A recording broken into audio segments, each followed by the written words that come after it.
Hello welcome to all on my YouTube channel Jindal chemistry classes. आपका मेरे YouTube channel के ऊपर बहुत बहुत स्वागत है।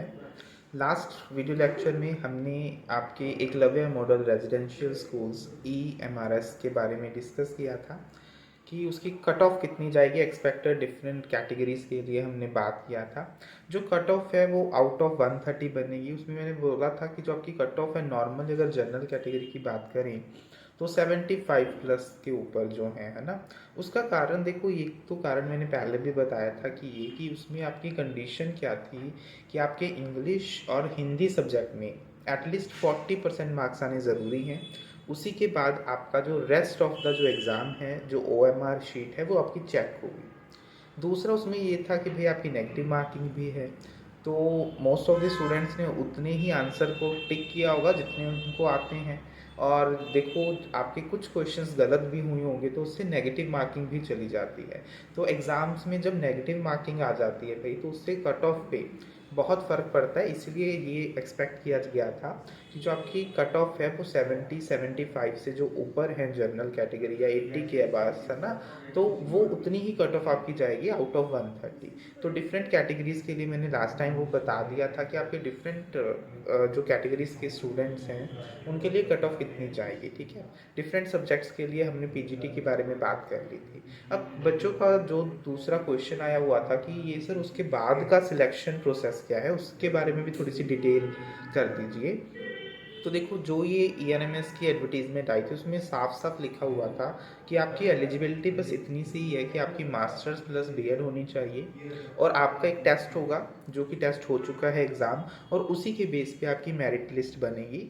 शर्त ये थी साथ में कि इंग्लिश और जो हिंदी का एग्ज़ाम था उसमें 40% आपका एलिजिबिलिटी होनी चाहिए, 40% आपके मार्क्स उसमें आने चाहिए। ठीक है, आफ्टर नेगेटिव मार्किंग के साथ। तो अगर आपका वो क्लियर हो जाता है तो बस सिर्फ और सिर्फ आपके 1 आउट ऑफ 130 मार्क्स के अकॉर्डिंग आपकी मेरिट लिस्ट बनेगी और आपकी सिलेक्शन लिस्ट आएंगी। बस उसी के ऊपर आपका पूरा का पूरा जो होगा रिक्रूटमेंट बेस्ड है। कोई इसमें इंटरव्यू नहीं है किसी भी पोस्ट के लिए। ग्रुप B की पोस्ट है, अच्छी पोस्ट है, सैलरी अच्छी है, जैसे कि आपके KVS NVS और जो सेंटर के आपके स्कूल्स हैं उनमें जो भी आपकी सैलरी रहती है वैसे ही इसमें भी सैलरी रहेगी। उनमें आपका क्या था, आपका इंटरव्यू भी होता था। 2 टायर में सिलेक्शन प्रोसेस था, आपका रिटन एग्ज़ाम प्लस इंटरव्यू। तो उनकी वेटेज लगती थी। जैसे अभी रिसेंटली KVS का एग्ज़ाम हुआ था तो उसमें 70% आपका रिटन एग्ज़ाम था और 30% आपके इंटरव्यू के मार्क्स थे। तो उसके अकॉर्डिंग कंबाइंड मेरिट लिस्ट बनती थी। अब दूसरा, इसी से एक पॉइंट और याद आया। देखो, ERMS में क्या है, अभी आपका कंपटीशन बहुत ज़्यादा कम हो चुका होगा। कारण क्या है, क्योंकि बहुत से कैंडिडेट्स आपके ऑलरेडी KVS में ज्वाइन कर चुके हैं, क्योंकि KVS का भी रिसेंटली 1 महीने पहले ही आपका जिनकी पोस्टिंग आई है PGT में वो ऑलरेडी ज्वाइन कर चुके हैं। तो इसी वजह से ERMS में PGT पोस्ट के लिए इसी वजह से भी कंपटीशन थोड़ा सा कम हो चुका है, क्योंकि काफ़ी सारे जो आपके स्टूडेंट्स थे वो आपके KVS में ज्वाइन कर चुके हैं।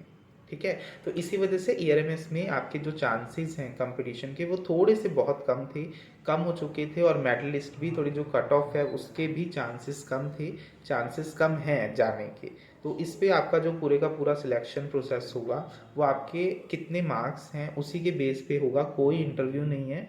तो जैसे बस आपका रिजल्ट आउट होगा, आपके मार्क्स के अकॉर्डिंग मेरिट लिस्ट बनेगी, बस उसी के अकॉर्डिंग बस आपको डॉक्यूमेंट वेरिफिकेशन के लिए बुलाया जाएगा, प्लस मेडिकल होने के बाद आपकी ज्वाइनिंग हो जाएगी। तो बस इसमें सिर्फ और सिर्फ आपके पेपर बेस आपका एग्ज़ाम था।